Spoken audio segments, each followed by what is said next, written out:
ठाणेकरांसाठी एक महत्त्वाची बातमी आहे, कारण ठाणे शहरामधली पहिली मेट्रो ही आता ट्रायल रनसाठी सज्ज होतीये। सप्टेंबर महिन्यामध्ये MMRDA कडून ट्रायल रनची तयारी करण्यात आली असून आज मेट्रोचे काही डबे स्टेशन मार्गिकेवरती ठेवण्यात आलेत। कासारवडवली ते भाईंदर मेट्रोचं काम आता अखेरच्या टप्प्यात आलंय।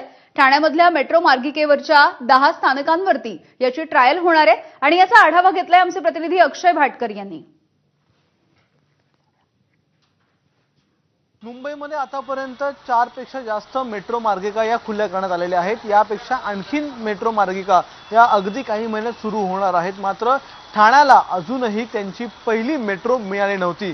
आता मात्र ठाणेकरांचं हे स्वप्न पूर्ण होणार आहे, कारण ठाण्याला आता त्यांची पहिली मेट्रो मार्गिका मिळू शकणार आहे आणि याच मेट्रोच्या मार्गिकेसाठी काही ट्रायल रन सुरू करण्यात येणार आहेत आणि त्याच ट्रायल रनसाठी काही डबे देखील आता ठाण्यामध्ये दाखल झालेले आहेत। माझ्या मागे तुम्ही हे डबे पाहू शकता आणि ठाण्यातली जी मेट्रो 4 लाईन आहे त्या मेट्रो 4 लाईनवर मेट्रो 4 मार्गिकेवर हे डबे काल रात्री ब्लॉक घेऊन ठेवण्यात आलेले आहेत। सध्या तरी 2 MMRDAच्या मेट्रोचे डबे हे ट्रॅकवर ठेवण्यात आलेले आहेत। त्यासाठी एका मोठ्या क्रेनचा वापर करण्यात आलेला आहे आणि हे जे 2 डबे आहेत त्यांच्याबरोबर आणखीन 4 डबे पुढील काही दिवसांमध्ये रात्रीचा ब्लॉक घेऊन या मेट्रो मार्गिकेवर ठेवण्यात येतील आणि त्यानंतर ही संपूर्ण मेट्रो एकत्र करून सप्टेंबरच्या अखेरीस या मेट्रो मार्गिकेवर मेट्रोची ट्रायल रन सुरू करण्यात येईल। डिसेंबरच्या अखेरीसपर्यंत ठाणेकरांना मेट्रो मिळेल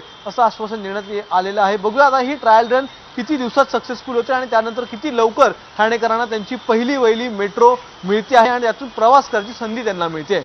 कॅमेरामन विनयसह अक्षय भाटकर, ABP माझा।